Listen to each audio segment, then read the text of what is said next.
Ladies and gentlemen, welcome to another unforgettable episode of Unveiled with Cynthia Palmer. Tonight, tonight's conversation is not just important, but it is necessary. In a world filled with noise, deception, and confusion, we all long for the real and the true things and the true people. And tonight we are graced with a man whose life's work has been devoted to uncovering the truth, protecting people, and helping justice to be done. Bruce is a 30-year law enforcement veteran, a licensed private investigator, and a nationally respected expert in behavioral and statement analysis. He's not just a man of science, but he's a man of purpose. With over 10,000 interviews, years of experience on the front lines of some of the most difficult investigations, and certifications in everything from microexpression analysis to cognitive conflict detection. He doesn't just listen to what people say, he listens to what they are really saying. So tonight, we are pulling back the curtain on the science of behavioral analysis and the power of listening with intention and the real world tools you can use to protect yourself and those that you love. So please help me welcome to Unveiled, the truth decoder himself, Bruce Jacobs. Hi, Bruce. Hello, thanks for having me. Sure. It's a pleasure for me to have you. And again, I have been blessed with some of the most amazing and very easy to talk people for interviewing, and you were one of those. Well, You thank you. really, yes, you were really uh, easy, to bring to the interview, and I appreciate that a lot. Good, So, good. Bruce, let us talk a little bit about your background. I already spoke a lot of stuff about yourself, but give me a little bit of your background. I grew up kind of a military brat. My dad Mhm. was in the Coast Guard, and we moved all the time. When my parents got divorced, I moved to Wisconsin with my Mhm. grandparents and started seventh grade. That was my ninth different school. So talking to Mm. people became very natural. Um, Went to high school, went to college, and got on the police department. And I was on the police department maybe 8 years, maybe 9 years, and I stumbled into a breakout session on micro expressions. I was actually at a juvenile conference, and I Mm. stumbled into the breakout session on micro expressions, and it changed my life. So we can talk about that in a second. But some of the things I've done, I've done a lot of home improvement. I own the driving school, so I started a driving school in Wisconsin and ran it for 9 years. Sold it shortly after I retired, but I expanded into three other counties. So I had 25 employees in three counties, and 1,100 kids got their driver's license through my Wow. school every year. So Mhm. have two wonderful daughters. Spent 30 years on the police department, and now I work for Command Investigations, which is a national investigative company. And I also run my own business, training law enforcement and private investigators, HR departments, insurance companies all across the country. Wow.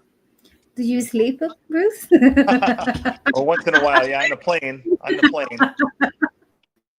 That's a lot. So, do Yeah. you travel a lot too? That's awesome. So, before you became like interested in mines, Hmm. was there anything that set this path for you? Any event in your life? Anything Any events that what? that set you to the path of like Oh, being interested in so minds and behavior? so I have a very strong faith, and I believe this was God's path for me the entire time. Mhm.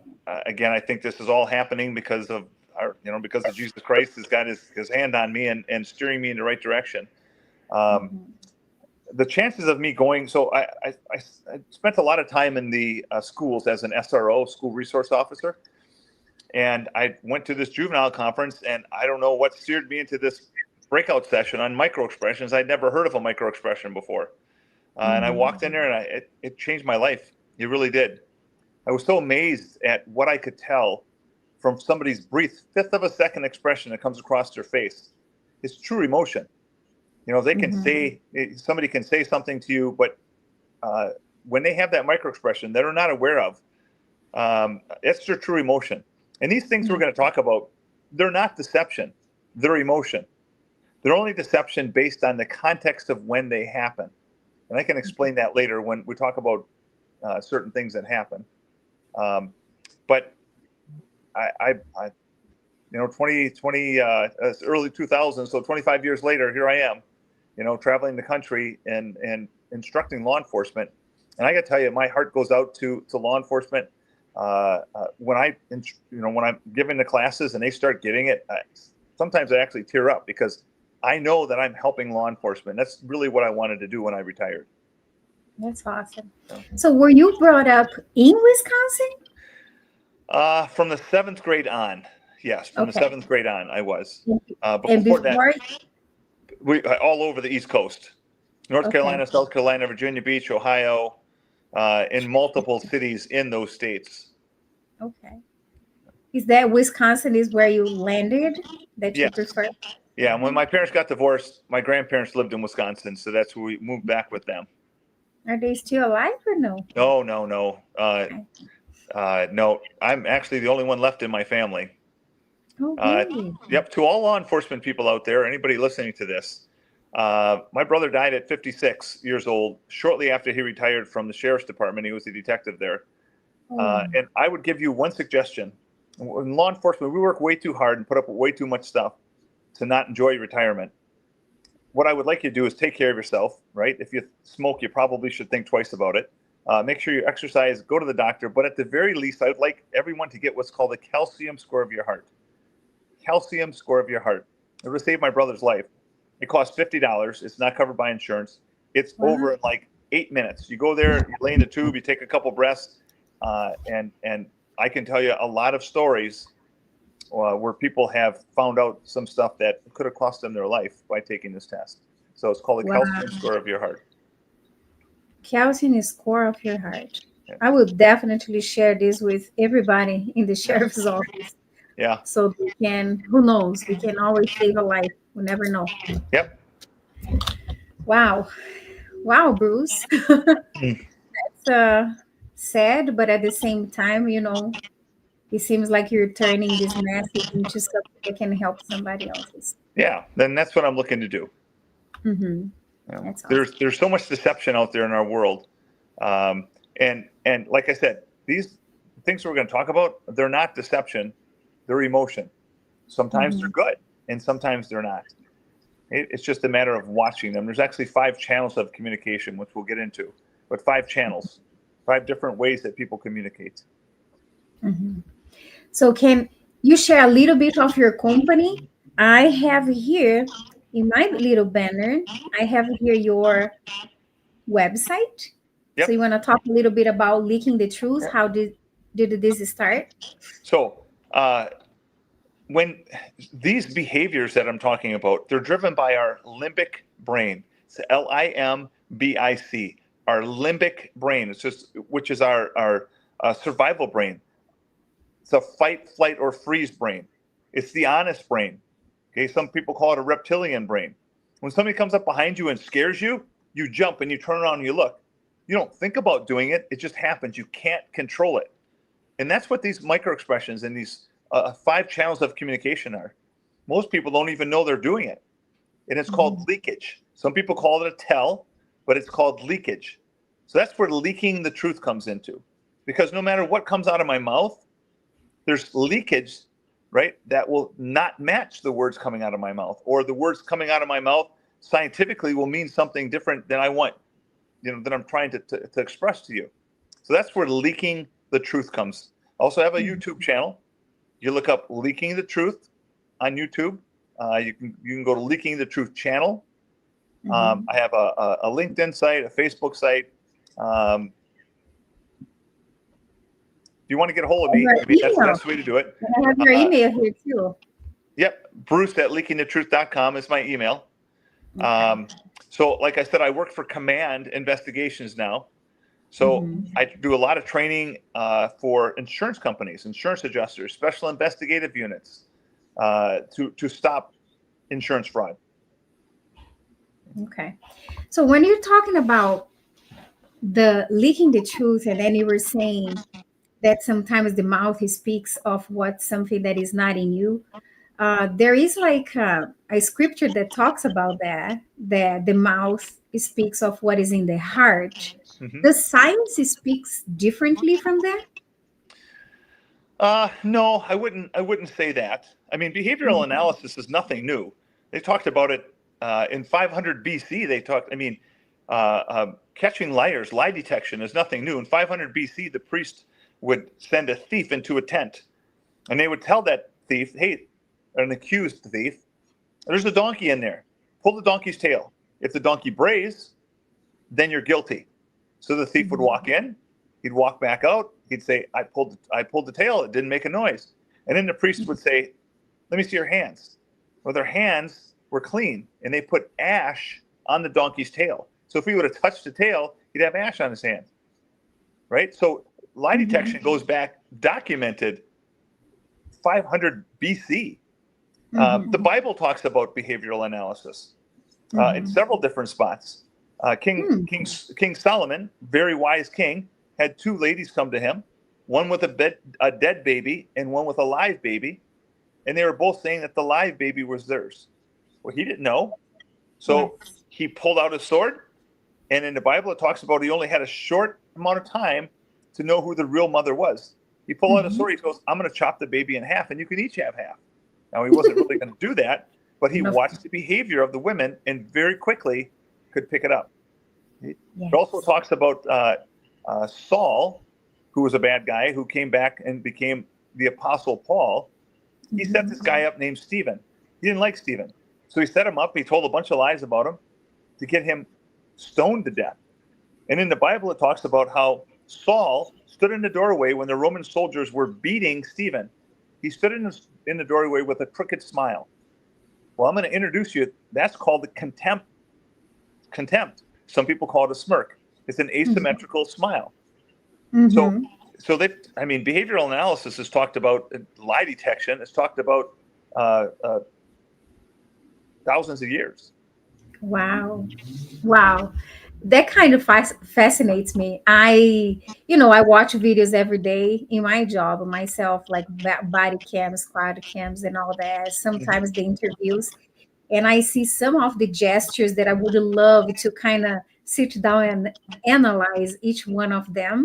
Yeah. When people are speaking, like answering the questions of the investigators, it's very fascinating to me. Okay. Yeah, it is. It is super fascinating. Once you start getting into this, I mean, like I said, I do trainings all over the country, and these officers are emailing me, and it's like, "Oh, I saw this and I saw that," and they would have never seen it before. And again, it's emotion, right? It tells what the person's thinking. It's not deception. It's only deception based on the context of when it happens, and we'll explain that more as we go through. It's almost like everybody that is guilty that will always say that they didn't do it. It's not always true. It may be the initial response of people. Okay, so somebody may say, hey, I may say, did you do it? Did you steal the money? And they may go, no, but they're shaking their head yes. Okay. So it's an appropriate head nod, right? So your brain is wired not to lie. This is important. Your brains are wired. Our brains are wired not to lie. When we lie, there's a conflict between our cognitive thinking of I have to lie and our emotional feelings of I'm not supposed to lie. And it causes leakage, causes tension, which causes leakage. So the words coming out of people's mouth will not match their body language. The body expressions. Wow. Yeah. That's awesome. So tell me a little bit about this, the patterns or behaviors that you have noticed in criminal cases that Oh, I most mean, people look? yeah. So there's hundreds of them, right? Mhm. But I can tell you, if you're ever talking to somebody about something that's emotional to them, if they're telling you about an accident they had, a sickness that they had, somebody that they love dying, they should be having what's called pacifiers, limbic pacifiers. And what's a pacifier? So remember, I said the limbic response is the fight, flight, or freeze. Okay? Fight, flight, or freeze. So Mhm. when you have that, like if say for instance, I'd have a limbic response right now. I can't run and I can't fight you, right? So I will do something like this. It's called a pacifier. People will reach up and just touch their face. They'll touch their neck. They may rub their arm like this, right? They may sit up straight and they may go like this with their shirt. Okay. Mhm. So this is called torso blocking. Your limbic brain, again, is your survival brain. It has a vested interest in protecting these organs. So when you're Mhm. feeling threatened, somebody may put their arm across their body, or they may simply go like this with their shirt and adjust it because they feel like it's a pacifier. They feel like they have to protect their organs. Mhm. Wow. Interesting. So some of the And things I see are the lack of or the pacifiers, which I want to see sometimes, right? If somebody's telling you something that's emotional to them, they should be rubbing their arm or their leg. They'll rub their leg. You know, they'll pull their hair back. mhm. They'll play with it, but they're going to be doing something. So is that always like a guilty kind of behavior, or no, just pacifying themselves? So remember, it's emotion, right? It's emotion. Mhm. It's not deception. It's only emotion. It could be deception based on the context of when it happens. So let's just say, for instance, I'm talking to you and I talk to you about, you're like, well, Bruce, when did your first dog die? And I may go, my first dog died when I was 8 years old. I mean, he was a really good dog, you know, or I may go like this with my hand, which you couldn't see, you know, Mhm. so this is a pacifier. It's painful for me to remember it. It's emotional for me to remember it, right? Mhm. Somebody may have cancer or something, or have somebody that they love have cancer, or they may have gotten in a bad car accident, or they're saying that they got beat up, or they got raped or sexually assaulted. You should Mhm. always have pacifiers. I mean, I've got a great video of Obama, okay? And it's Mhm. pure emotion. So I'm going to do exactly what Obama did. He just won the election from McCain. And at this point, he really doesn't like McCain at all. They Mhm. don't like each other. But Obama's got to get up and do the right thing, right? He's got to get this big speech. And he goes like this. He goes, now, right? That was my first, that was right away. He goes, now, that was my first, it's like, there's my first leakage. He is having a fight, flight, or freeze response. And he Mhm. can't do either, so he touches his face. So I'm going to go through Mhm. the whole thing. He goes, now, Senator McCain has served his country honorably. And at the end of the long day, at the end of the long race, I want to thank him for the tough race that he's fought. Mhm. And then he can't talk anymore. So he goes, one, two, and he flips them off. It's pure Wow. emotion. It's pure Okay. emotion. So let's break down what he did. So he starts off, he goes, now, and he touches his face. There's my first limbic pacifier. He's having an emotional response up there because he knows he's got to say something that he doesn't like because he doesn't like McCain. Then he Mhm. goes, now, Senator McCain, and he repeats now. He goes, now, Senator McCain has served his country honorably. And at the end of the race, I want to thank him for the tough race that he's, at the end of the day, I want to thank him for the tough race that he's fought. And then, I don't know if you saw what I did. It's called a tongue jut. His tongue shot out like a snake. Okay. What that Mhm. is that it's called a tongue jut. He doesn't like the taste in his mouth of what he just said. He Oh, doesn't, he wow. doesn't, he doesn't like it. So he goes, right? People do it all the time and they don't even know they're doing it. So he does the tongue jut, but then his flow changes. His flow Mhm. changes. He stops talking. He can't talk anymore because he's having this giant reaction to what he just said, right? Because he doesn't like McCain. So he Mhm. goes pacifier. He goes touch on his left, with his right hand on the left cheek, then Mhm. with his thumb on the right cheek, and he comes back with his middle finger. He flips his finger up, and he comes across his whole face with it. Does that mean anything?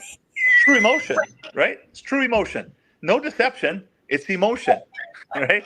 But he touches his face 3 times. He touches his face before it, and he has a tongue jut, and his flow changes. So there's so many clues of emotion, right? It wasn't. There's no deception there. He doesn't like the guy, and he told us that without saying a word.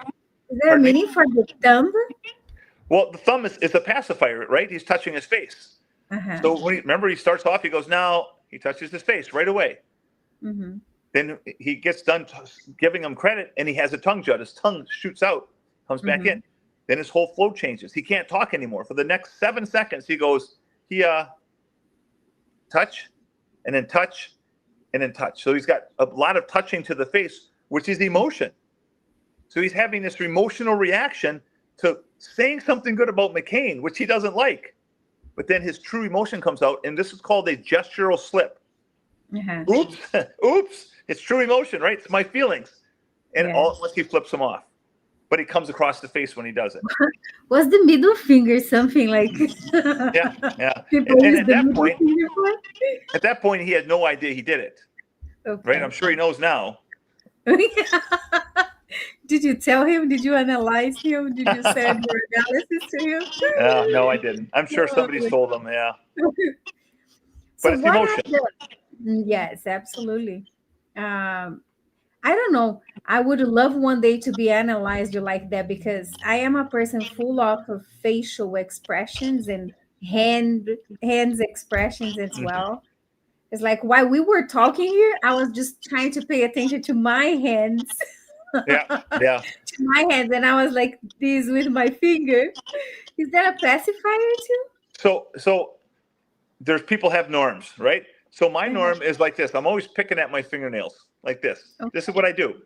So we look for consistencies and inconsistencies. If I come into an interview and I'm doing this, right, and all of a sudden the topic switches and my hand stops, the interviewer should notice that, right? Why did it stop? And then he may change the topic, and I may come back and do this.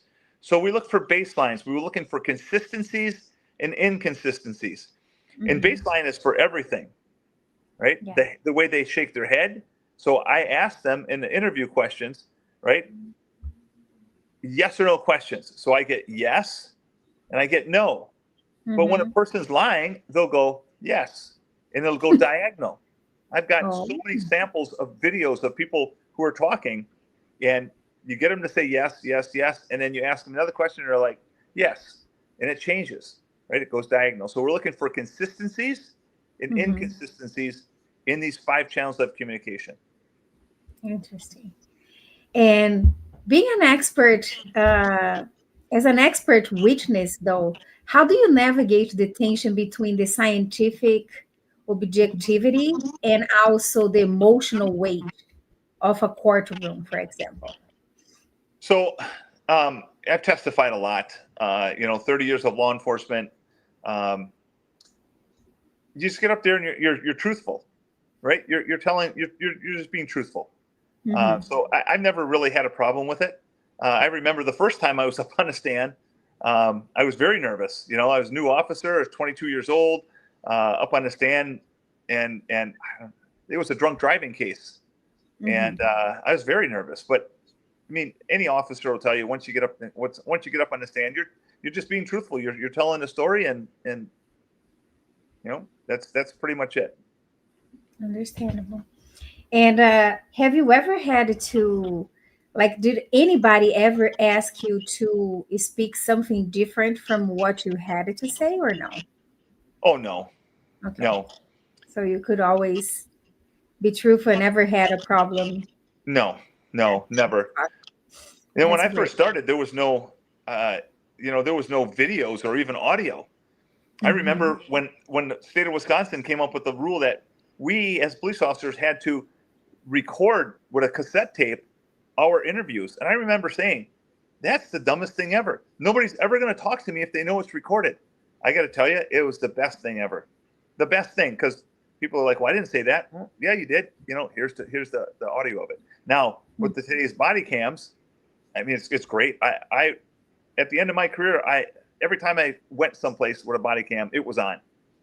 Mm-hmm. You know, because there's no question. And then you can review the behaviors afterwards, and you can educate other officers. Like, did you see this? Did you see the asymmetrical shoulder shrug? Did you see the, you know, the torso blocking? Did you see the gesture of retreats? You know, So being an officer for so many years, I keep thinking to myself now, it's like everything that you do inside the sheriff's office or whatever, you know, being in law enforcement, it doesn't matter if it's administrative or even law enforcement is even worse, you're always recorded, right?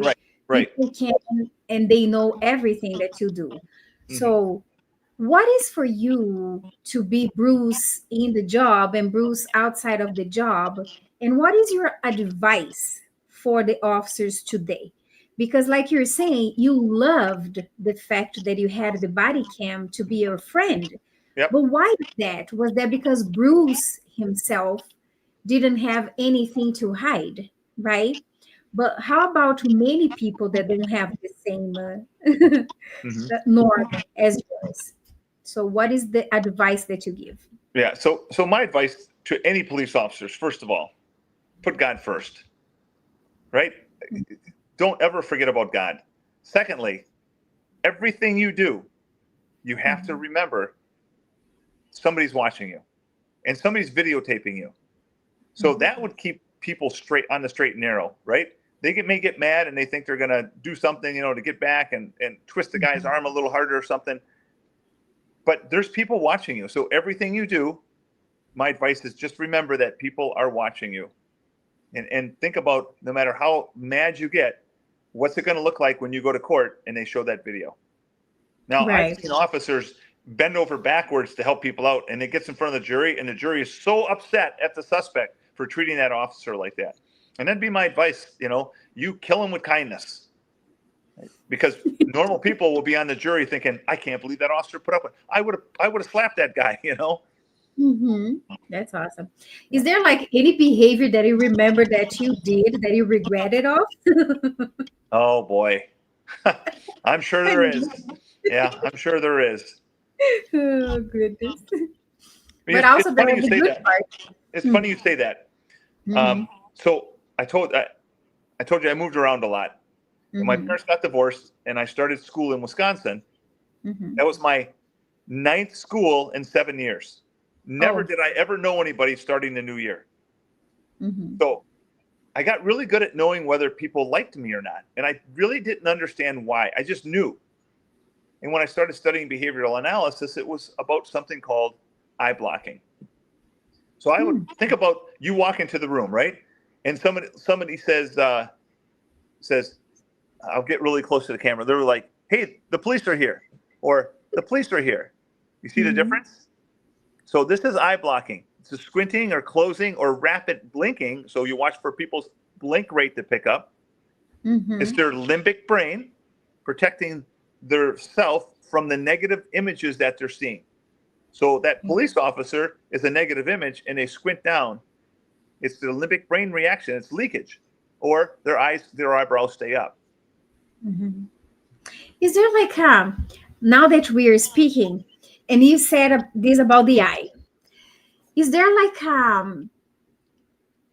a way to read these things wrongly? Because I am here in my house, you're there in your house. Like, if you don't know that there is like a fan above my head that is blowing and makes my eye dry, and I'm blinking twice, 2, 3 times more, do you think that you can read stuff wrongly if you don't know the full environment or the full situation of a person? Sure. I mean, so nothing is 100%. I mean, there's Okay. some clues. There are some clues that are like 99.9%. This is exactly what it is. Can But, you give me some? well, yeah, I can give you my, you know, some really good indicators. But we're looking for baselines, right? We're looking for baselines. So we sit down, we have a conversation, and we start talking, and all of a sudden you're fine. And then I start mentioning about Mr. Jones, and all at once your eyes start to blink. Right? That is a limbic response. Now, if your eyes are blinking that fast the entire time, then that's your baseline. People talk with their hands all the time. That's fine. All of a sudden, you say something and their hands go way up, right? That's a change. It's not consistent. So we got to ask ourselves, what happened to make him? And he probably raised his voice, which is one of the one of the channels of communication. Okay, the voice. So nothing's 100%, but in some indicators carry less weight than others. You know, I can tell you 3 things that will affect the behavioral analysis read. Number 1, drugs and alcohol. Right? If somebody's drunk or high, you can't really analyze fully use it. Right, because they're impaired. Number 2, if they're on the spectrum. Right? If you're interviewing somebody that's on the spectrum, it's going to affect it. Right? Because they have different movements and they act differently. Number 3, oh man, I'm drawing a blank. Oh, English as a second language. So when we talk about the language, it's called SCAN, scientific content analysis. When we talk about that, certain words mean different things scientifically, right? Past tense versus present tense. So if somebody's using the wrong tense and English is not their first language, I can't really use it because I don't know if they're making a mistake, if their limbic brain is doing it like that, or their English is just not that good. Ooh, interesting that. Yeah. Okay. So some people can pass just because they don't have English as a first language. Well, I don't know if they would confess with it, but they would have clues that they're being deceptive. Gotcha. Right? So let me give you an example. Before I tell you what it is, I'm gonna do what this person said. Okay. So this person is from my it's a world famous Netflix series called Making a Murderer, and then Candace Owens did a rebuttal called Convicting a Murderer. Stephen Avery, Manitowoc County, my city, my county, gets sent to prison for 17 years. He was framed by the Manitowoc County Sheriff's Office back in the 80s. So he was a bad guy. He was going to prison anyway, right? But he wasn't going for 17 years. He gets out, and a year later, him and his family lived on a salvage yard, right? They live in trailers on a salvage yard, a junkyard. So he lures this woman out, Teresa Halbach, who took pictures for Auto Trader magazine, and he lures her out and ends up raping and killing her and burning her body in the fire pit, in the burn barrel. So he's being interviewed, and they say to him, well, Mr. Avery, was Teresa Halbach out here? He goes, yeah, she was out here, but I don't know if I'm a suspect. And he laughs. Well, why would you say that? Think about the editing process of your brain, right? So I got to tell you, language is not independent. Nothing comes out of your mouth unless you have Tourette's that you haven't thought about. So people talk about verbal slips or Freudian slips. It's in your brain, right? You're thinking about it. Language is not independent. Words just don't fly out of your mouth. So when he said that, what does that tell me? It tells me that he feels he's a suspect. Okay. And then they said, well, Mr. Avery, there's crime scene tape around the fire pit. He goes, I haven't had a fire. I don't know why that would be. I haven't had a fire for months. I looked at my then wife and I said, that guy is guilty and it's got something to do with the fire pit. I don't know if you could see what I did. I actually leaned forward so you guys could see it. His limbic response, his fight, flight, or freeze response made his eye twitch. His eye started twitching and he squinted down. And then a split second later, he gets under control because these micro expressions are literally a fifth of a second long. He gets it under control and he says, I haven't had a fire for months, which was another lie. So in another interview he's doing before he gets arrested, the reporter says, so you saw Teresa Halbach out here? He goes, yeah. And you saw her leave? Yeah. She goes, tell me about that. And this is exactly what he did. Exactly what he did. I'm going to get closer so you can see.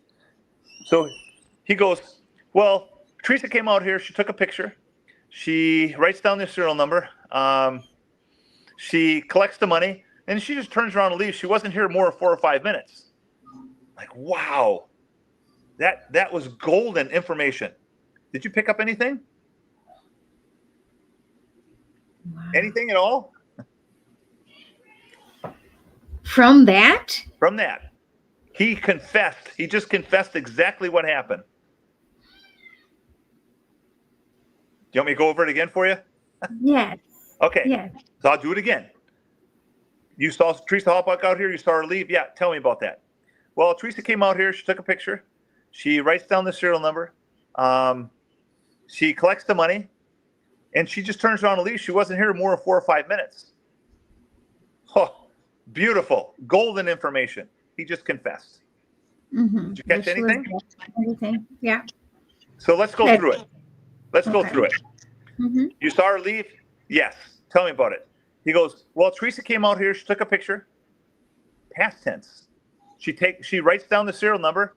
Present tense. So we tell the truth for the most part in past tense because we're pulling from memory. Because it happened.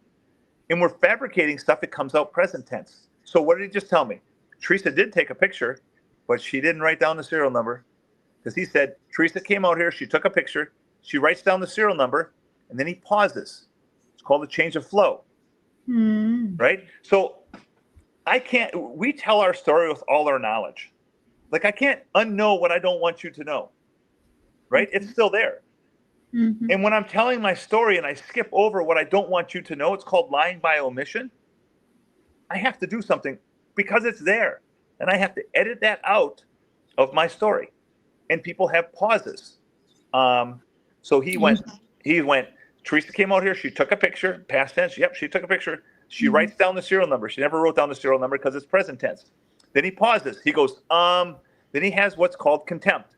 It's an asymmetrical smile, right? He goes, it means social superiority. You're proud of it.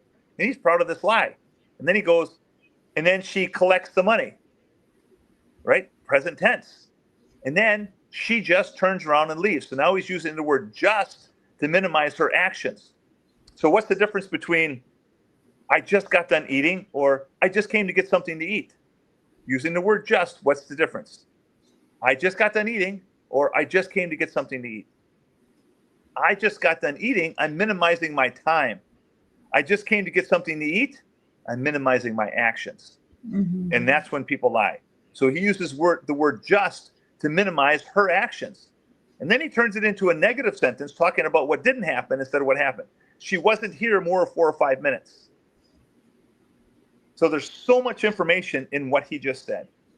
Wow. That's awesome to think about this. Those are a couple of the channels. He didn't use all 5 channels, you know, but a couple of the channels.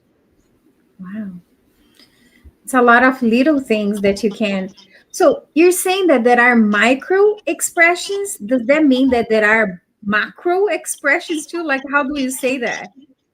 So the term is micro expressions, right? They're very small and they're very quick. It's a fifth of a second. A fifth of a second. So it's like literally like this, right? You may say something to me and I'll go, yeah, I like that. Well, you know I don't because I just had disgust and anger on my face. But I told you I liked it, but you know I don't because the limbic brain is the honest brain. It's your fight, flight, or freeze brain. It's the brain that when somebody comes up and scares you and you jump, right? You don't think about jumping. You can't stop it. It just happens. So what are the common expressions that we use when we're just trying to be very respectful? We may not agree with something, but we are being respectful.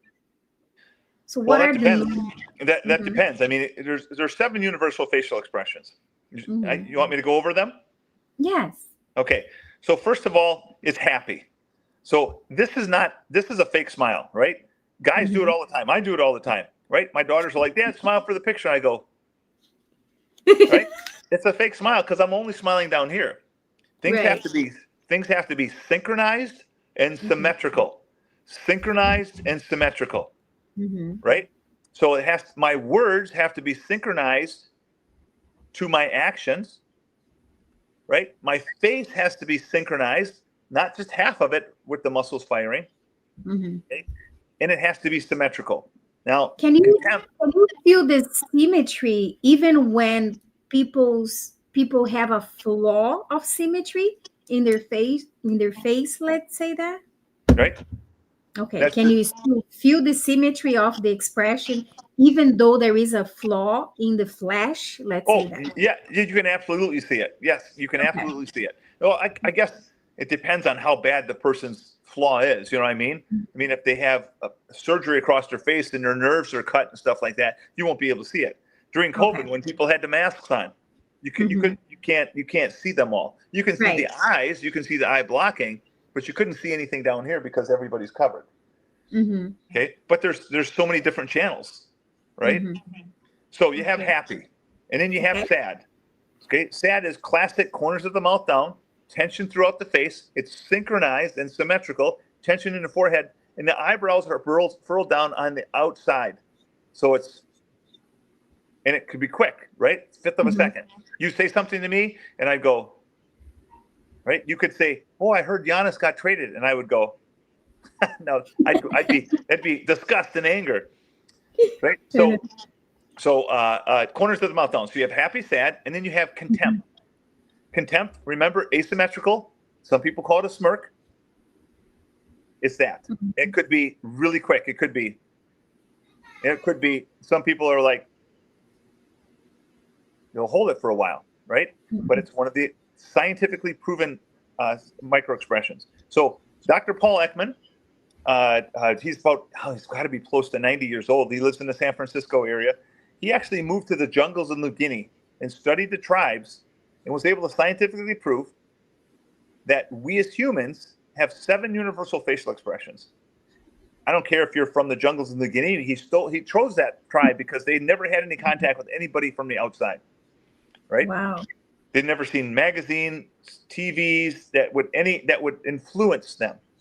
Microexpressions, infants do them. Blind people do them. It's in our DNA. So you have happy, sad, and contempt. And then you have anger and disgust, right? Anger and disgust. So anger could be pressed lips, can be gritted teeth, but your eyebrows are pointed down on the inside and you have tension across your face. It's all firing together. It's all symmetrical. And disgust is raising the corner of your nose up. Disgust is the face you make when you hear a bad joke or you smell food, right? And I know everybody that's changed a diaper has had a disgust look on. When they open that diaper, they'll go, right? They pull their nose up. Right. And then you have fear and surprise. So fear is like the deer in the headlights. Your mouth and your eyes and your eyebrows are all open up a little bit wider than baseline. So it's, right? And then surprise is mouth open, eyes open, eyebrows open. I have these all the time. So those are the 7 universal facial expressions that Dr. Paul Ekman has proven. So that's one of the channels. Wow. One channel with 9 expressions. 7. 7. Wow. Amazing. And what are the misconceptions for the public, let's say, that has about criminal behavior or profiling you? What are these misconceptions? Is that something that come to your mind? Misconceptions.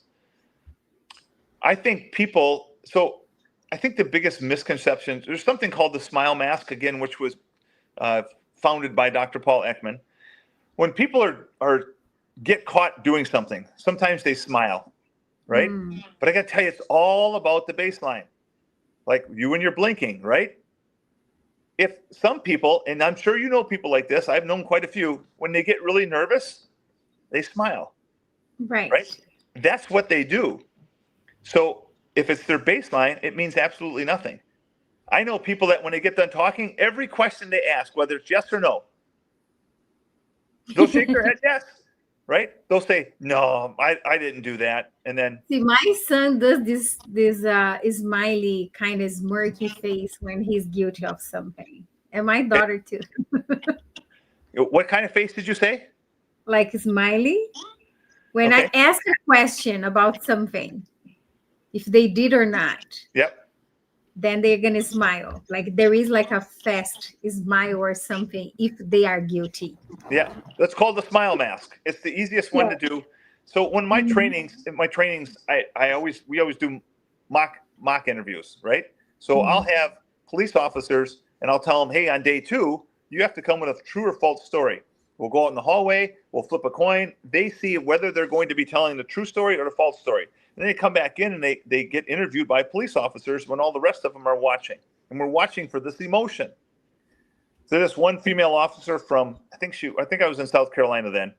She starts telling a story about how her and her husband went on a date, and the babysitter came over to watch their son.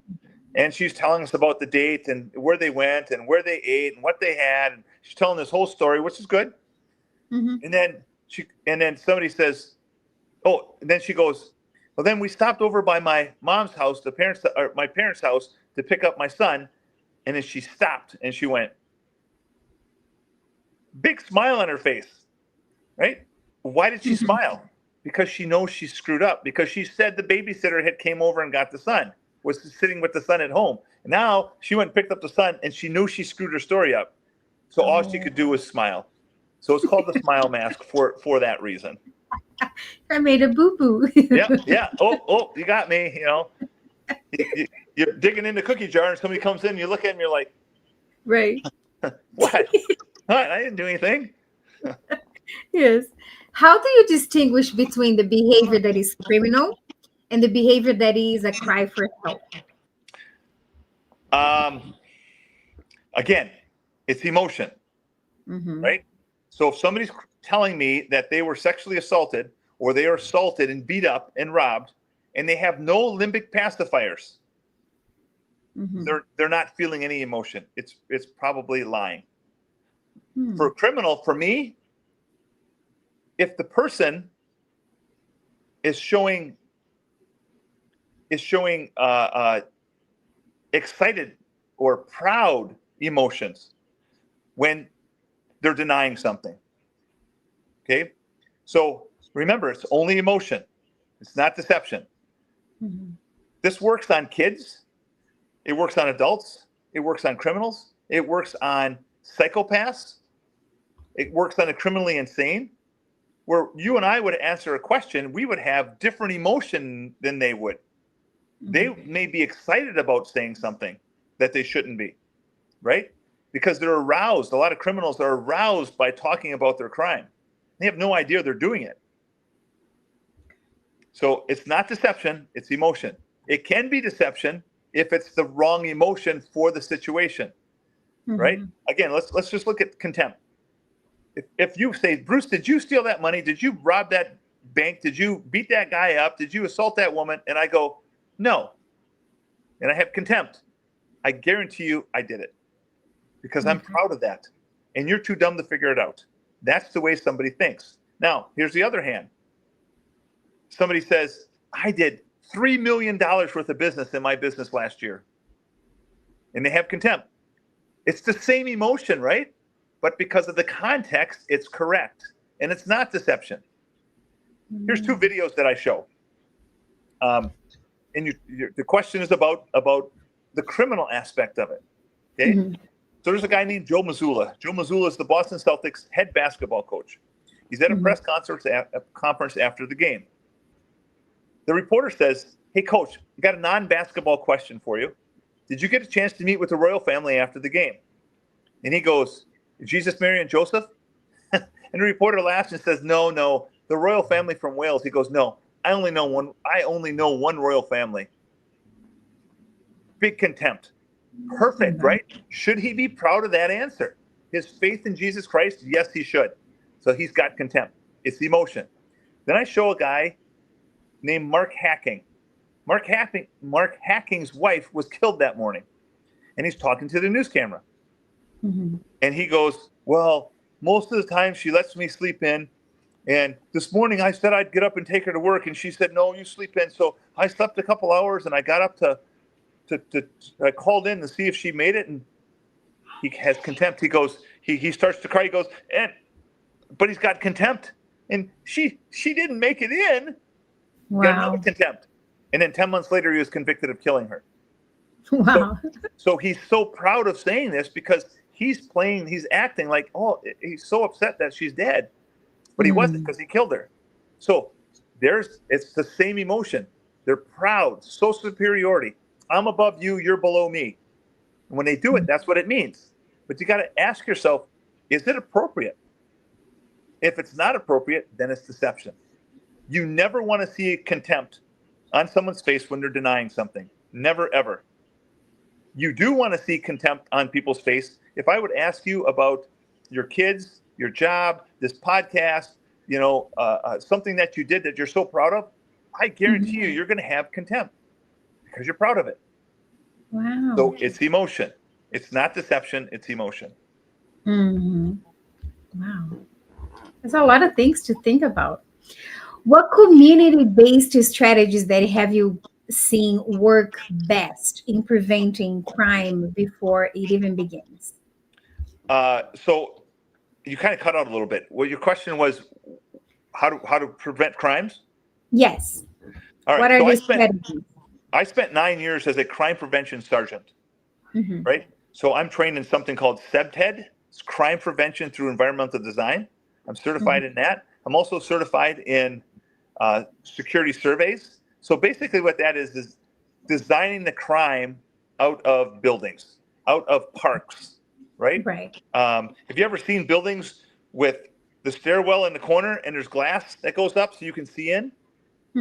That is an example of CPTED, crime prevention through environmental design. The crime, if that was all closed off, you could get beat up and raped in that stairwell and nobody would ever see it. But now it's all glass and everybody standing on the street can see what's going on in there. You are less likely to be assaulted because there's more eyes on the street. Okay, so I've coined a phrase called crime prevention through behavioral analysis. I'm all about preventing crime. Sir Robert Peel, any police officer out there is going to know who Sir Robert Peel is, one of the founding fathers of modern day police. He was a Bobby over in England. He said a police officer's number one job is the prevention of crime. Number one, prevention of crime. Not a safe and secure environment, not arresting the bad guys, the prevention of crime. Yeah, that's interesting you're saying that because I remember a discussion that we were having when they were trying to stop the traffic stops. They were trying to stop like having the amount of traffic stops, which pretty much traffic stops are the ones that prevent so many Right. other, major Yep. crimes, right? Because that's where you find the guns, that's where you find the drugs. Yep. Sometimes it's where you find somebody that is taking a child or Yep. trafficking people or something like that. So that's very interesting. So for police officers that are listening, one of the key cornerstone Supreme Court rulings that every police officer is driven by is based solely on behavioral analysis. Solely on behavioral analysis. It's Terry stop and frisk, right? The detective is watching these guys case this building back and forth. Two guys are peeking in, looking around. They go back to the end of the block and they huddle with a third guy and they're suspiciously looking around. Comes back up. The detective comes out and pats them down and finds a handgun and arrests them for attempted robbery. The stop and frisk, Terry versus Ohio, is based solely on behavioral analysis.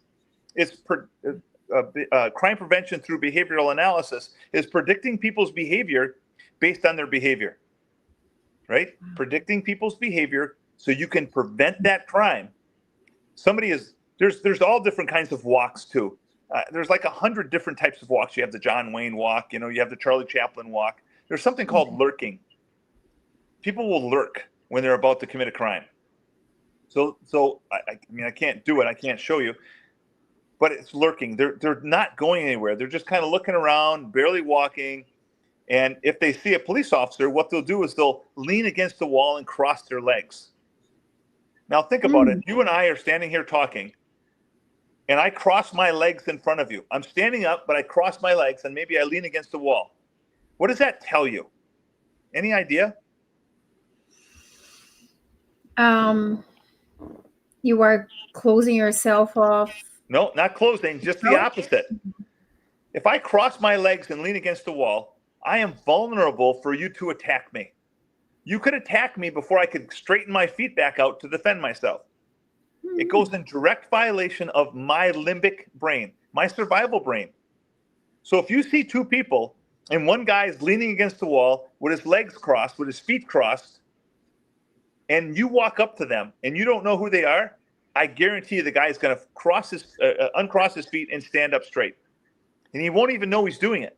It's a limbic brain response. Isn't So that also if like I'm something to show somebody that they are relaxed, but actually they are not relaxed because they are about to commit a crime? So it goes the exact opposite. Somebody's lurking, and if they see a police officer or they don't want to look suspicious, they will lean backwards and cross their feet. They don't know why they're doing it, but I guess it makes them feel vulnerable. They want to show, hey, the world, hey, I'm not going to do anything. I'm vulnerable here. Mm-hmm. So I got a great video of a guy lurking. He's going to mug a woman, and somebody across the street is taping him, and on their cell phone, and he's just lurking around. He's walking real slow. He keeps turning around and looking, and then he stops and he's looking at this woman. The woman's clueless, right? Uh-huh. And then he walks up about 5 feet and he leans backwards against the wall and crosses his feet. It goes on for about 3 seconds, and then he starts walking right towards her. And the guy from across the street started yelling at him, and he ran off. But, So you would see that the reading for people without mental illness is the one that you do, but how about for people that have a mental illness? Is that the same kind of reading, is the same kind of response or no? So mental illness, depending on what it is, they still have a limbic brain. They still have emotions, right? Mm-hmm. So I've got a video. So I talk about, and officers that are listening, please listen to this. I call it danger language.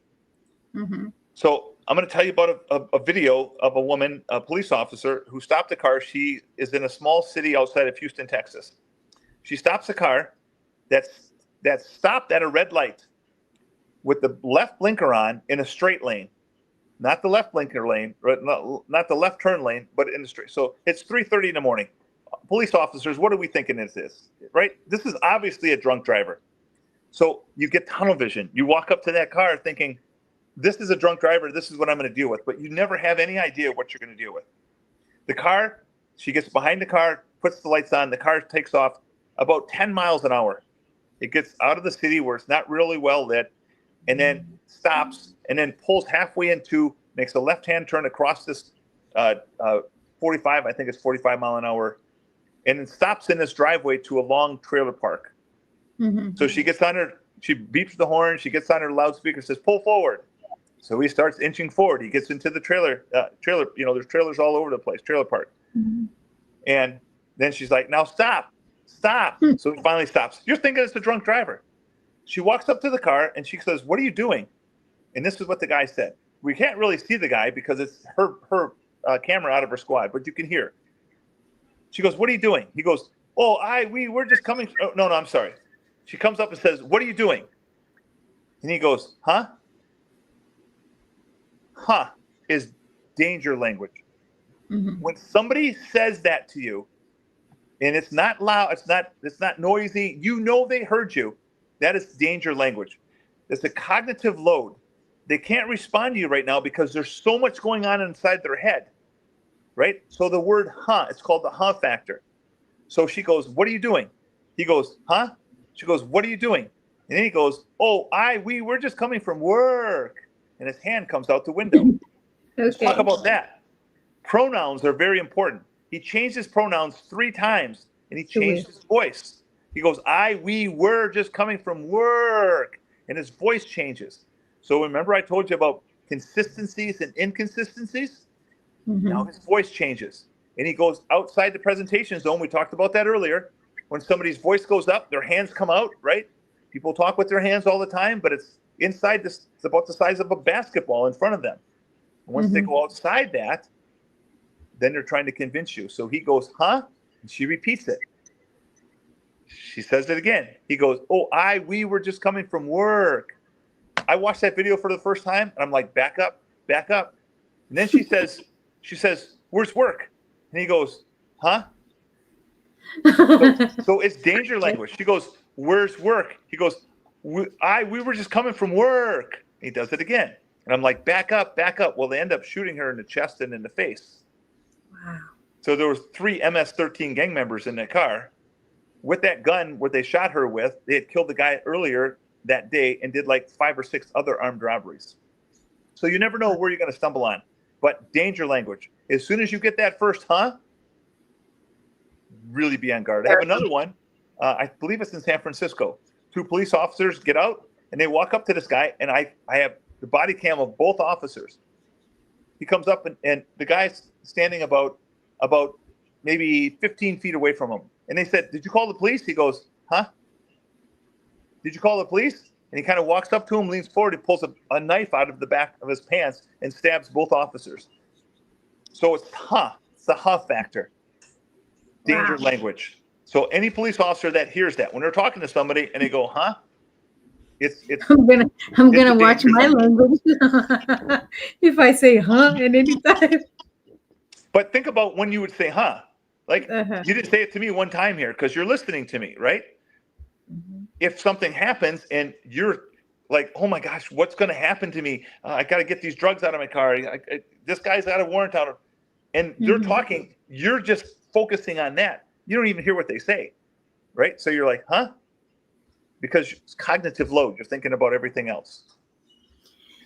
Now, tell me a little bit about the times that you were working as a police officer. Do you recall one moment that it was absolutely you called the name, you called God in order for you to be helped? That all your resources, all that you worked for, all your trainings wouldn't be able to protect you?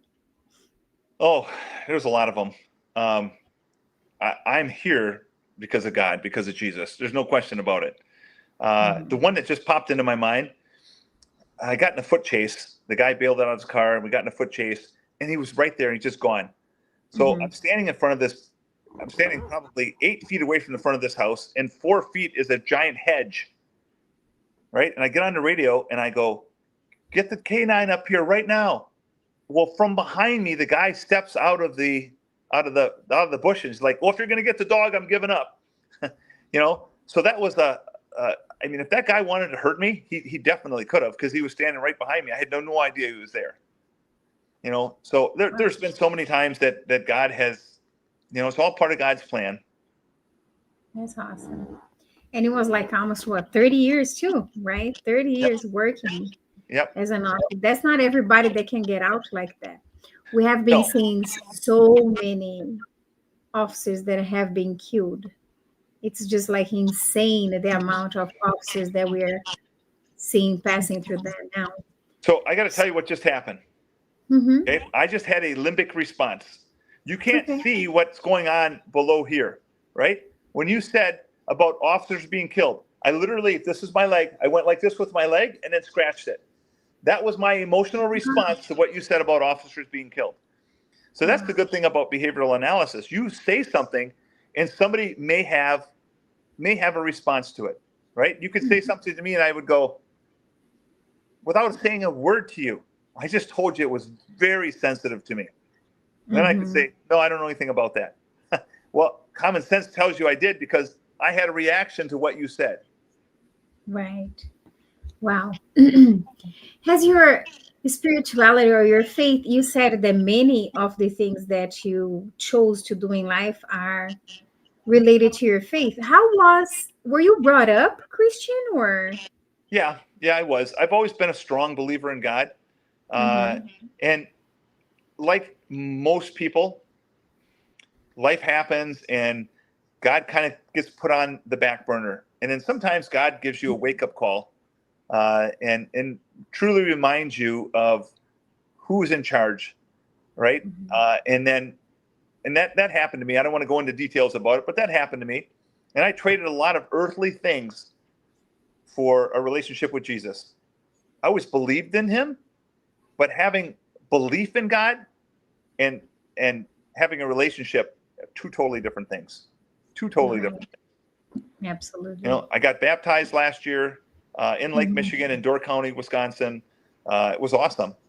So giving your life to Jesus and he's always there for you. That's awesome. That's good to hear that. Do you believe that evil is a psychological, social, or a spiritual force, or some combination of the three? That's quite the question. I believe that some people are inherently evil for whatever reason. There are people who would rather stab you in the back and steal everything that you own, and then go to McDonald's for a double cheeseburger, right? They would never even give you a second thought. Where does that come from? I don't know if it's I don't know. We had one of our officers killed in 1998, September 24th, 1998, September 23rd, 1998. The kid came from a good family. His mom was a teacher. I did a search warrant there looking for a gun. Mom's like, you don't need a warrant to come in my house, officer. I'm like, yeah, I do. He ended up stealing a different gun and shooting one of our police officers and killing him. Wow. How I mean, I can't understand. It was No a good motive, family. no Comes from a nothing. good family. So where does it come from? I don't know if people are possessed, and I know some people may be rolling their eyes, but I have seen pure evil, where people are just possessed. That no matter what, they want to hurt you so bad. And there's a I don't want to. I don't know what I can talk about in here, what I can't, but it's a very open case in Green Bay, Wisconsin, where a lady chopped her boyfriend's head off, right? And she's in court and she's attacked people. You can just see it in her eyes. She's just like a crazed animal. I believe. I don't know. I believe she's possessed. I mean, that's all I got. I don't have anything else to say about that. So I believe that there's a portion of our society, very small, that is inherently evil. And no matter what upbringing they're given, no matter what they're given financially and lovingly, they're still going to go out and hurt people. They're still going to do it. Some choices, right. And I do believe this because we all are born separated from God. So what this means is that if you are separated from the one that can give you peace, of course, that you already inherited that lack of peace. You already inherited that sin that came from the beginning and all that kind of stuff, that the nature, right, of looking for the wrong instead of the right, but knowing the right, because we have reactions for when we do wrong. So naturally, we are born with that situation that we know the right, but we do wrong. So, but there is this separation, but that's the reason why every single human being needs to come back to God. I don't believe that every human being, like people say, are born in sin, because babies are not born sinning, but we are all born separated from God. So that's very interesting, this that you're saying, because some of these inheritance is already from birth, and then the others come from generational curses and generational situations that can pass to babies too. Some others come from demons. I do believe that too. And some is personality, that you start, forming your personality, and some people have this tendency for the wrong. So it is, for me, it's like many people have the opportunity to change. I think everybody does, but many will not choose that change at all. And I perceived this throughout the years, that some will regret what they did and turn around, but it's rare that this will really happen fully. that the actions will fully change Right. completely. Right. Yeah. Right. We pray for that, right? We do. Yeah, we do. We definitely Yeah, do. absolutely. So, have you ever prayed or sought divine guidance in a case? I actually have. I'm Mhm. working a cold case right now. Okay. 32 years ago, a young lady, 21-year-old lady from Wisconsin, disappeared without a trace. And I've been traveling around Wisconsin, working this cold case. And Hmm. I asked God, should I continue doing this? And the Holy Spirit spoke very, very clearly to me. The next morning, I prayed really hard at night. I prayed and prayed and prayed all that day, prayed at night. And I woke up to a very strong message. I don't want to tell you exactly what it was, but I literally sat up in bed. It was so loud when I woke up. And there was some verbiage that was used that I didn't really know the meaning of it. So I grabbed my phone and found out what it meant and what the Holy Spirit meant for me to do. Wow. It wasn't. I'm still deciphering some of it, but I think about it a lot. It was so clear to me um, that Well, I that would love if you could share that with me, this case, so I can pray too. well, at this point, I'd rather just kind of figure it out first, and maybe if we do another one, then I can share it. But it was real. I mean, it was real. It was loud. It just sat me right up in bed. I'm like, oh Yes. my gosh, that God just talked to me. The Holy Spirit just talked to me, and it was like, what did it This is mean? So it absolutely was, amazing. yeah. So Yeah. um, again, put God first. Thank Him constantly for what's going on in your life.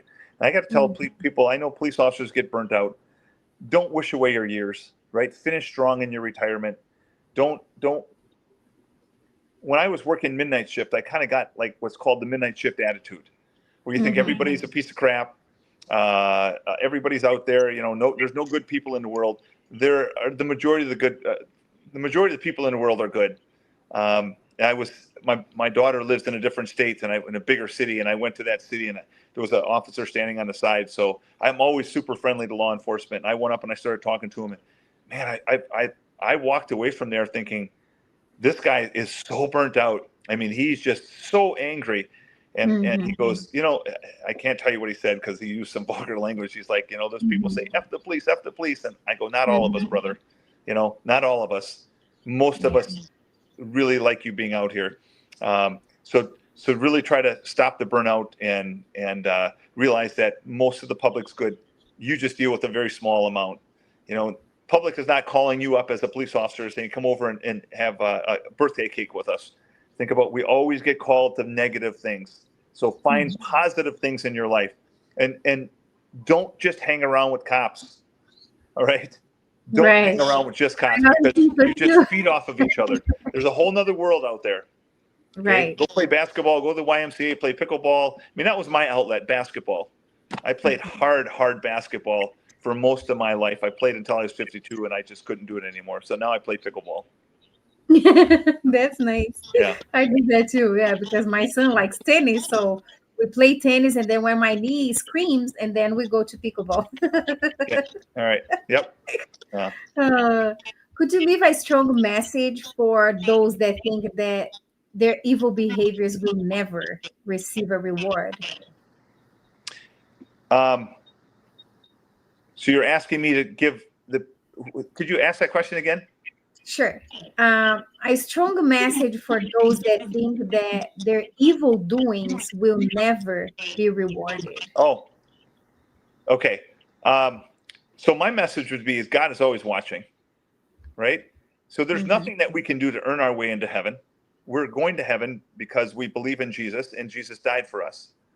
But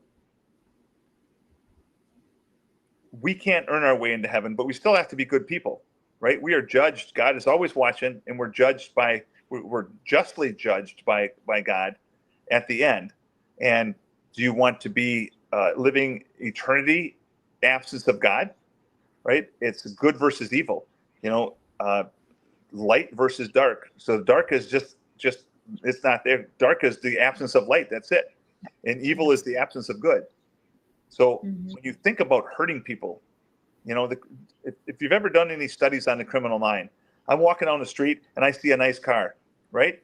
Or I go into a bar and get something to drink, and I'm as a regular person, I'm like, hey, this is a pretty cool place. I like the sign. Look at the ceiling. It's an old bar. Look at the bar. Where a criminal is saying, hey, I'm going to go in the back and I'm going to prop that window open in the bathroom so I can come in and I can steal all this stuff tonight. It's just they're constantly thinking about breaking the law, the criminal mind.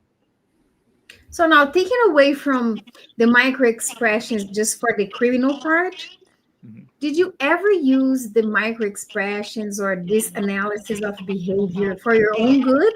Oh yeah. Oh For yeah. your own Yeah. I have them too. I mean, I'm human, right? I have emotions. I have so I told you I own the driving school, right? And there was this police officer who had retired, but he was teaching at the college, and he was going to retire from the college. And I was talking to him, and I said, hey, I'd really like you to when you retire at the college, to work at the driving school and become one of my drivers. I mean, I had a lot of police officers and teachers and principals that worked for me. They're trustworthy people, they're around kids. And he goes, well, I wouldn't, this was like in February. He goes, I wouldn't be able to work for you until at least September. And I went, and then I said, oh, did you see that? And he goes, what? I go, never mind.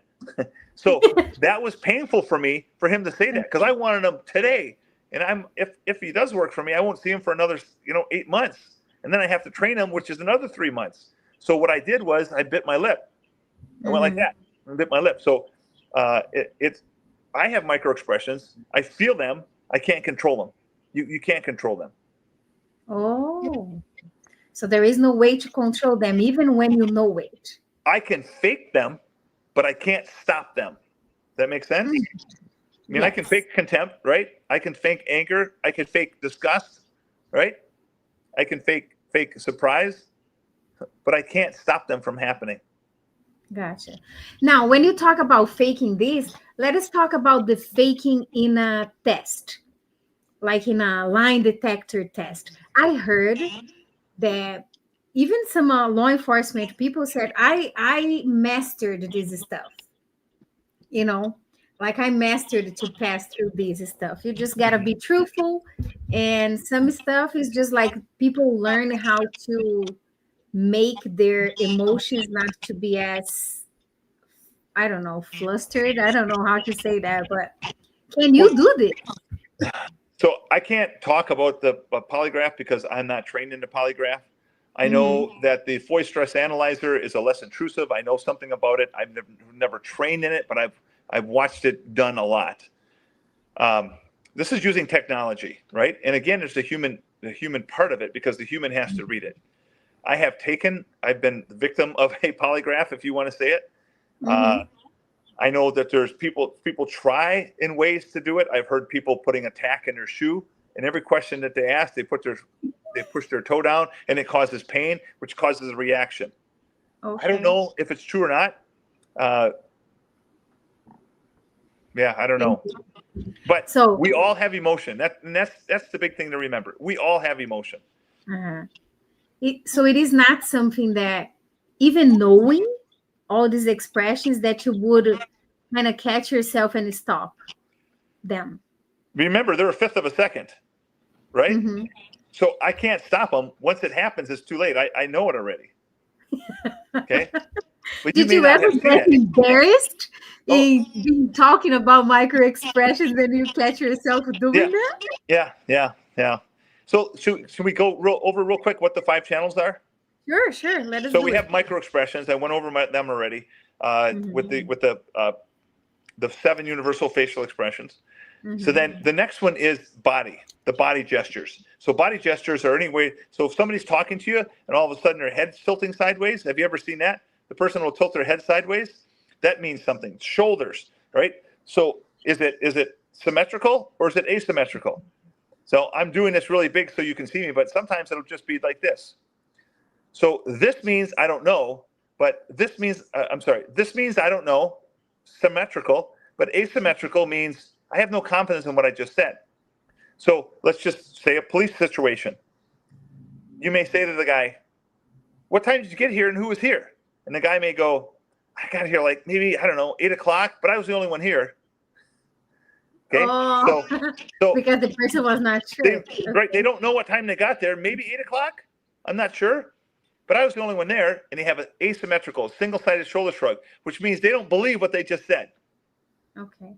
So it's your torso, right? People will go like this. They'll cross in front. It's their legs. It's their hands. Their thumbs are very important. Thumbs up or thumbs down. Their feet, their legs, their toes, all very important when I talk about body gestures. Okay. Mm-hmm. The third one is the voice. It's the pitch, the tone, the volume, the inflection, and the flow of the voice.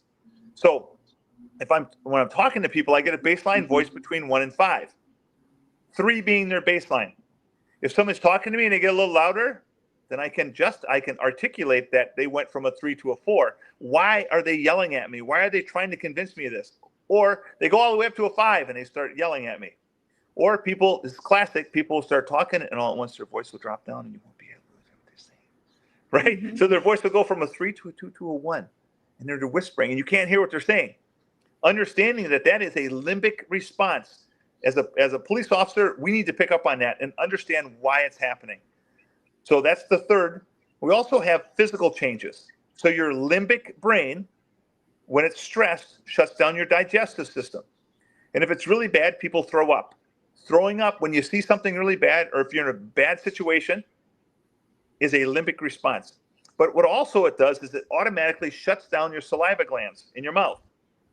So when you start an interview, give the person a bottle of water and really pay attention to the first drink that they take, right? They may talk to you for 10 minutes and you bring up Mr. Jones or whatever, and they're going to crack that bottle open because their mouth is instantly dried up.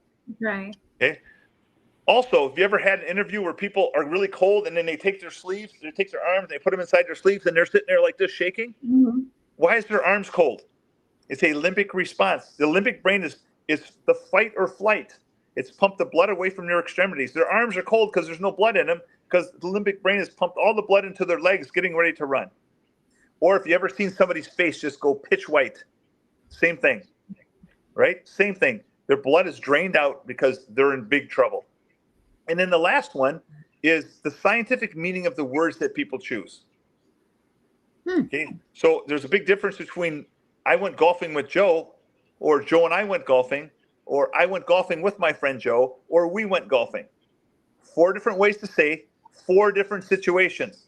To the average person, oh, you went golfing with them. Yeah, but how did I say it? What's it mean? Mm-hmm. So that's just a very short example. I know we're towards the end here. And what is the difference between these 4 phrases that you just said, for example? So I went golfing with Joe. The word with is distance. It means distance, conflict, right? I went golfing with my friend Joe. So you're emphasizing how important it is. With is distance, but my is a possessive pronoun. And it's called a social introduction, a proper social introduction. So the first one, you don't know who Joe is, right? I'm telling you, I went golfing with Joe. Who's Joe? Versus I went golfing with my friend Joe, right? We is a partnership. As soon as the word we is brought up, it's a partnership. We started fighting. We went into the bedroom. We went golfing. It's all good. We're good. We're partnered. And the last one was, let's see, Joe and I went golfing, or Joe and I went golfing, right? So I'm telling you who Joe is. I didn't say I went golfing with Joe. So with his distance, we is a partnership. So when I said I went golfing with Joe, I don't like Joe. Joe and I had a fight. I golfed bad. Something happened that wasn't good. Conflict. Joe is a bad golfer. Yeah. Oh, that's interesting. As like I just did this, even though it's itching, is there like a micro expression of what? Say that you do that with your nose. Okay, so it depends on the context. Sometimes you got an itch, right? Yeah, that's what happened to me. But if it is not an itch, what is it? If I would say this to you, I would say, I need to talk to you about the missing money, and you go like this. It's synchronized. Remember the word synchronized and symmetrical? Your body movements are synchronized to my stimulus, right? So sometimes you just have an itch, but what's it synchronized to? You know, we all know the story of Pinocchio. right? Pinocchio's nose grows when he lies. There's scientific proof to that. Scientifically, your limbic brain engorges the tip of your nose, blood vessels with blood when you're lying, and your nose tickles. So people will go like this. So this is not what I'm talking about. I'm talking about the tip of the nose. People will go like this. They'll grab their nose and they'll go like that. They'll itch their nose. They're lying to you because the blood vessels have been engorged and it's growing and it's tickling. So people go like this. Interesting. I'm So gonna pay attention to that. sometimes you just have an itch. Now, if you go like this with your hair and pull your hair back, that's different. That is a pacifier, and it's going to be synchronized to something that I said to you that's sensitive. Okay. Is there any other expression that is very common in the interrogations that the person is guilty? Oh, I have yeah. To me, contempt.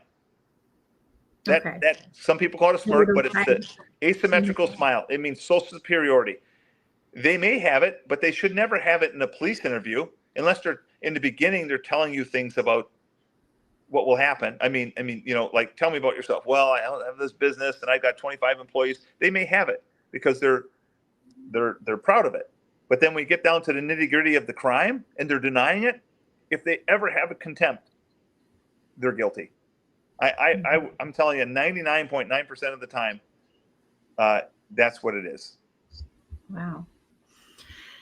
Yeah, someone who is seeing both the dark side, and you are also seeing the brokenness of people being victims, and all this resilience in our humanity. Mm-hmm. How does faith shape your expectations for the future? Like you said, you have beautiful daughters. I have children too, and you pastor and sing everything. So, what are the expectations that you have from now on? I know that humans are not perfect, right? So my expectations is that someday Jesus is coming back and he's going to make everything right. But until then, live your life morally and ethically the way you should. Be righteous and give thanks to God in everything that you do. And God will watch out for you. Even, you don't think something bad happens and you're like, God, where are you? Why'd you let this happen to me?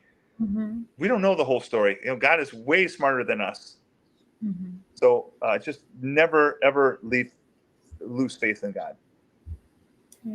Very good. Do you have like would you like to leave a message to the law enforcement? I would like you to invite people to invite you for conferences. I want everybody that is watching or is going to be watching afterwards. I'm going to be advertising this video as well. Talk a little bit about the Gateway course that is coming here in Kenosha, inside the Gateway Technical College. You have a class coming up. Yep. Tell me a little about it. So I teach nationwide, right? I instruct law enforcement all over the country. I have taught at Gateway College before, and I have a class coming up. I can't look at it right now because I'm on my phone right now. But if you just check the Gateway College, I think it's coming up in September. It's a one-day Leaking the Truth beginner's course. I can give you a lot of different references, the positive references that the course is really worth taking. So pardon me? I'm going to put it right here. Okay. So it's an intro to behavioral analysis. And I know people are like, well, I've been a cop for, 20 years or whatever. I have, most of the police officers have never had any courses on behavioral analysis. And I've had some cops that have been on the departments for 15, 20, 25 years. And they come up to me at break and say, why haven't I been taught this stuff before? I go, yeah, it's a good question. So that is it. I can tell you, you guys are close enough to Illinois. I am certified through their training and standards for courses in Illinois. So I train their law enforcement. I've got probably 10 or 12 presentations set up, 1 or 2 day trainings. That's awesome. If you want to contact me, you can, email me.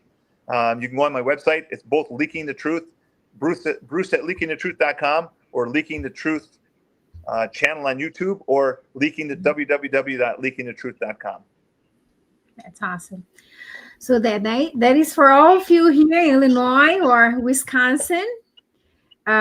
Inviting Bruce Jacobs to be with you guys, teaching behavior analysis, statement analysis, and all this wonderful experience that he has to share and teach others in criminal justice classes, in the college and everything, and even in the investigations. So he is open for that. Just contact him. Bruce, thank you very much. Thank you. You're welcome. Such a pleasure. Such a pleasure to have you here today. And thank you for being a wonderful guest and being so easy to be reached, because after 30 years of law enforcement, you're being very easy like that to be interviewed. That's a blessing. Yeah. Well, you're welcome. I'm glad I can do it. I want to end with blessed be the peacekeepers, for you shall be known as sons of God. God bless everyone. Please be safe. If you need anything, if you have any questions, reach out. I'm all over the state, and I'm sure I can get you into some place where I'll be presenting. That's awesome. And you guys be connected. Subscribe to this video. Subscribe to the channel, my channel. Subscribe to Bruce Jacobs' channel on YouTube. And until the next Unveiled. Okay. Bye. All right. Thank you. Be safe.